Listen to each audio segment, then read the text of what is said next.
नमस्कार दोस्तों, welcome back to my YouTube channel content creator 1.0। मैं आपका एक बार फिर से स्वागत करेंगे स्नैक के बारे में, जो कि आमतौर पर प्राय सभी जगह देखने को मिलते हैं लगभग पूरे भारत में, लेकिन अलग अलग जगह अलग अलग प्रजाति के सांप देखने को मिलते हैं। अपन यहाँ बात करने वाले हैं 6 सबसे जहरीले सांपों के बारे में, जो प्राय लगभग सभी भारत में संपूर्ण जगह देखने को मिलते हैं, जो बहुत अधिक जहरीले होते हैं, जिनके कारण लगभग इंडिया में 40 से 50 हज़ार मौतों के जिम्मेदार होते हैं, जो कहीं ना कहीं। और अपन बात करें तो लगभग भारत में 270 प्रजातियों के सांप पाए जाते हैं, जिनमें से 50 प्रकार के ही जहरीले सांप होते हैं, और जिनमें से भी 15 प्रकार के ही बहुत ज़्यादा जहरीले होते हैं। दोस्तों, इनका इलाज भी संभव है, लेकिन समय रहते अपन को समझ जाना है। अपने को घंटे से 1.5 घंटे 2 घंटे का ही समय मिलता है। जैसे ही किसी स्नेक ने अगर इंडियन कोबरा, जिसको अपन आम बोलचाल की भाषा में नाग बोलते हैं, इसी को वैज्ञानिक भाषा में नाजा नाजा बोलते हैं, जो कि पूरे भारत में सभी जगह देखने को मिलता है। इसके अलावा भी श्रीलंका हो गया, अपना एशिया में अपना पूरी जगह मिलता है। श्रीलंका, बांग्लादेश, पाकिस्तान हो गया, अपना नेपाल, और यहाँ तक कि चीन तक में ये देखने को मिलता है। तो इसको एशियन कोबरा भी बोला जाता है। ये लगभग इंडिया में कम से कम 10,000 मौतों के लिए जिम्मेदार होता है। ये लगभग 2 से 2.5 मीटर तक लंबे होते हैं। आप मान के चलिए 4 से 5 फीट के करीब करीब इनकी लेंथ रहती है लंबाई में। और ये फन ऐसे फन टाइप का इनका थोड़ा चौड़ा फन रहता है, और इनके हुड रहते हैं, बहुत सारे निशान आगे या पीछे चश्मे के आकृति के इस टाइप के कुछ हुड्स बने रहते हैं इनके फन पे।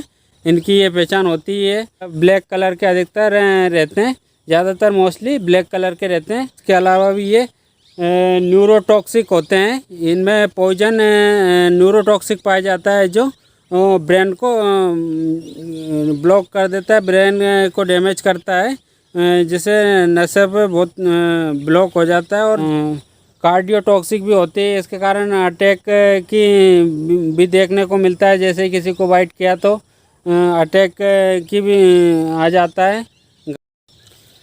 इसका मुख्य भोजन की बात करें तो ये चूहे वगैरह खाता है, मेंढक, छोटे जीव, रेंगने वाले, छिपकलियाँ हो गई, या कीड़े मकोड़े, इन सबको ये खाता है आमतौर पर। और ये यही भोजन की तलाश में गांव बस्तियों तक भी पहुंच जाता है, अपने खेत खलिहानों से निकलकर। और अनुकूल मौसम की बात करें तो अनुकूल मौसम इनके लिए जुलाई से सितंबर के बीच में होता है, जब ये प्रायः बिलों से बाहर निकलकर अपने खेत खलिहानों या ग्राम बस्तियों तक पहुंच जाते हैं, शहरों तक भी पहुंच जाते हैं, घनी आबादी तक घरों में घुस जाते हैं। ऐसे में दुर्घटना होना लाजमी है। तभी साथ के साथ मौसम वर्षा का भी आगमन हो जाता है, तो ऐसे में समस्या रहती है। अनुकूल इनका मौसम होता है 22 डिग्री से 30 से 32 डिग्री के समथिंग में ये अनुकूल मौसम रहता है। और जुलाई से लेकर सितंबर में इनका मीटिंग समय भी होता है, जब इनका प्रजनन समय रहता है, मीटिंग समय भी रहता है उसी टाइम पे।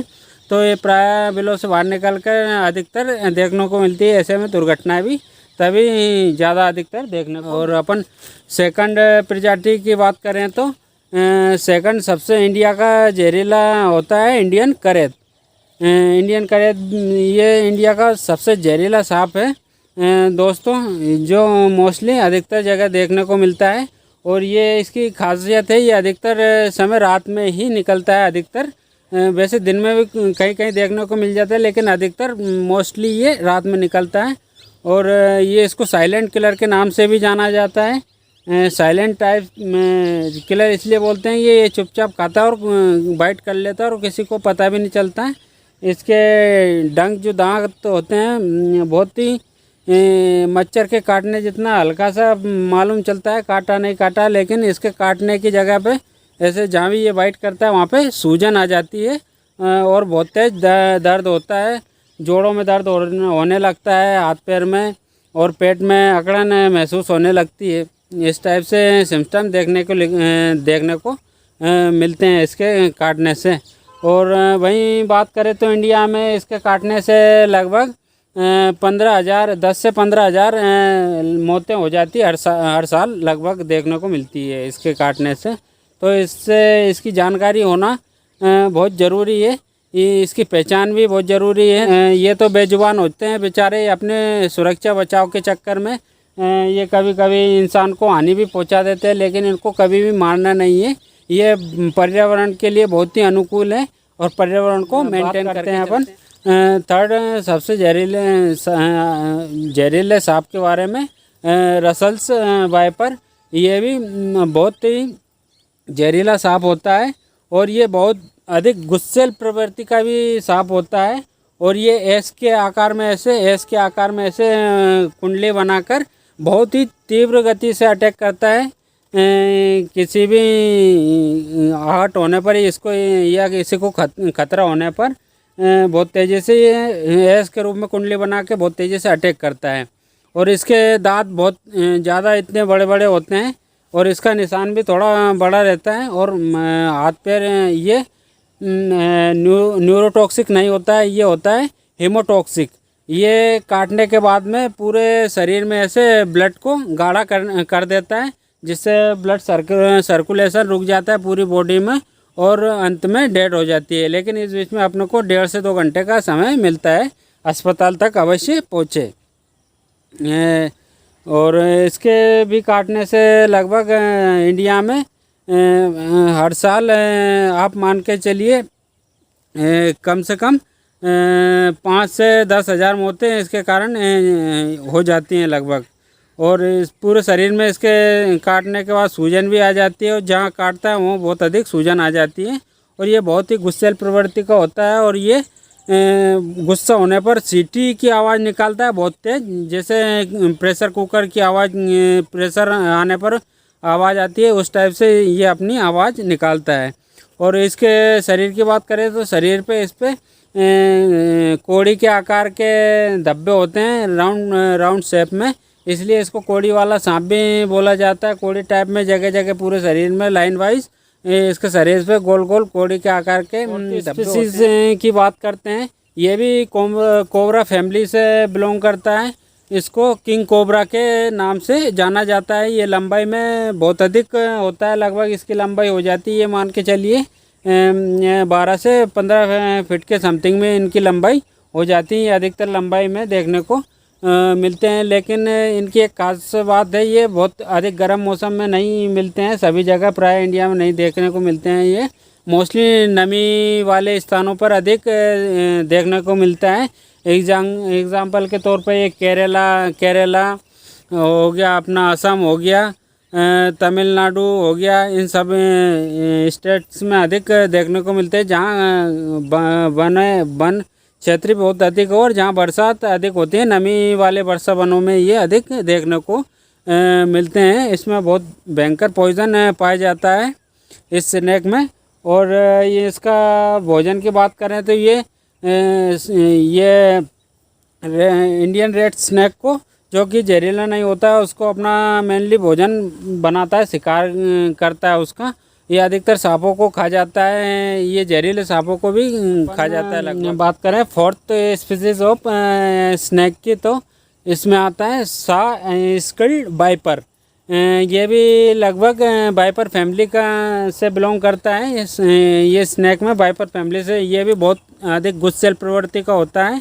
ये भी रसेल वाइपर की प्रजाति का है, लेकिन उससे ये साइज में थोड़ा छोटा होता है और इसका लुक डिफरेंट होता है रसेल वाइपर से।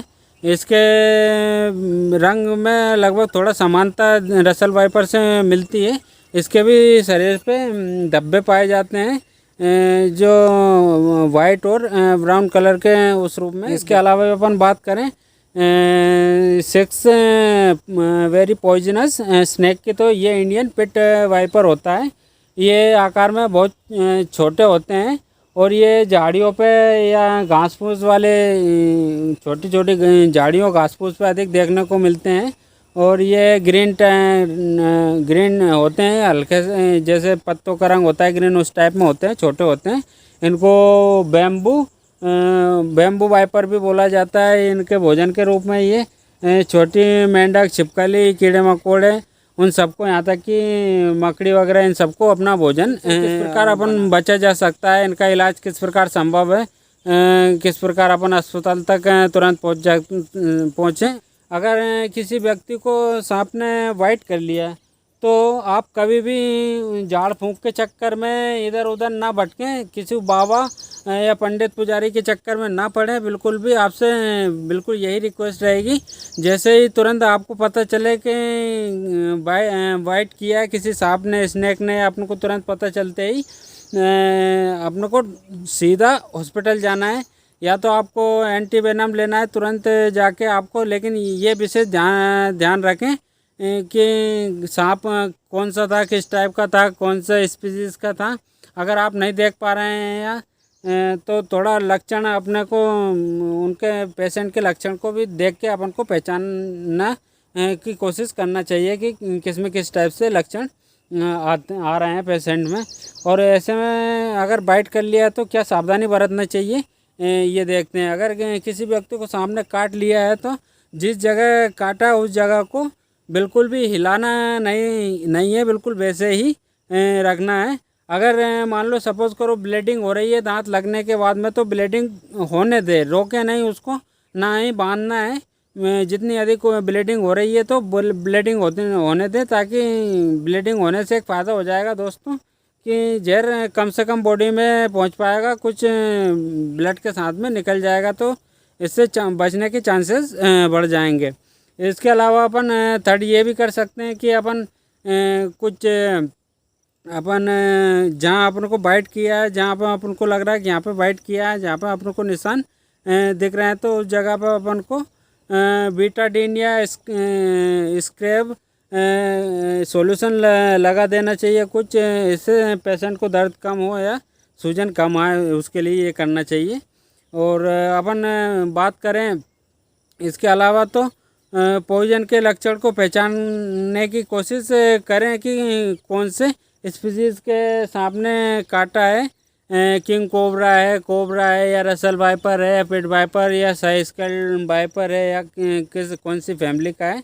इसलिए मेरा वीडियो बनाने का सोर्स भी इसलिए ये है कि आपको अधिक से अधिक सांपों के बारे में जानकारी हो, ताकि ऐसी कोई दुर्घटना हो तो अपन तुरंत बचाव की स्थिति में रह सकें। इसके अलावा अपन बात करें तो इंडिया में मेनली 2 सांप्स का अटैक्स बहुत अधिक देखने को मिलता है, जिसमें करेत, इंडियन करेत और नाग कोबरा के अटैक्स अधिकतर मोस्टली जगह देखने को मिलते हैं। ऐसे में बात करें करेत की, तो करेत काटने पर बहुत अधिक घाव बनता नहीं है, बिल्कुल मच्छर का काटने उतना जितना ही घाव बनता है, जो स्पष्ट रूप से शरीर बॉडी पे दिखाई नहीं देगा। बस इसके लक्षण से अपन पहचान सकते हैं। इसका अगर बॉडी में जहर फैल जाता है तो घुटनों जोड़ों में दर्द होने लगता है, जहाँ बाइट किया वहाँ पे सूजन आ जाती है, और अकड़न सी होने लगती है बॉडी में। और इसके अलावा अपन बात करें वही कोबरा की, नाक अगर बाइट कर लेता है तो इससे आँखों की रोशनी पे इफेक्ट पड़ता है, धुंधला दिखाई देना स्टार्ट हो जाता है, और पेट में अकड़न होने लगती है इसके बाइट करने के बाद। और करेत के मुकाबले इसके बाइट करने पर सूजन भी, जहाँ अगर ये काटा वहाँ पे सूजन भी अधिक, तुरंत हॉस्पिटल जाएँ। डिस्ट्रिक्ट हॉस्पिटल में सभी जगह एंटीवेनम मिलता है लगभग, आप तुरंत मालूम करें, तुरंत डिस्ट्रिक्ट हॉस्पिटल या आपके पास कोई भी अच्छा हॉस्पिटल है जहाँ एंटीवेनम अवेलेबल रहता है, तुरंत मालूम करें और तुरंत हॉस्पिटल पहुँचे, ताकि समय पे इलाज हो और पेशेंट को बचाया जाए। जरूर ध्यान रखना है कि सांप कौन सा है, किस प्रकार का है, किस सामने काटा है, कितना टाइम हुआ है, और पेशेंट को अगर समय हो रहा है तो हौसला बंधाते रहें उसको, बिल्कुल भी बेहोश और टेंशन दिलवाने कम करने की कोशिश करें, और उसको डॉक्टर को तुरंत बताएं फलाना सांप है, ताकि उसको एंटीवेनम देने में आसानी हो, तुरंत वो दे सके। थैंक यू, धन्यवाद।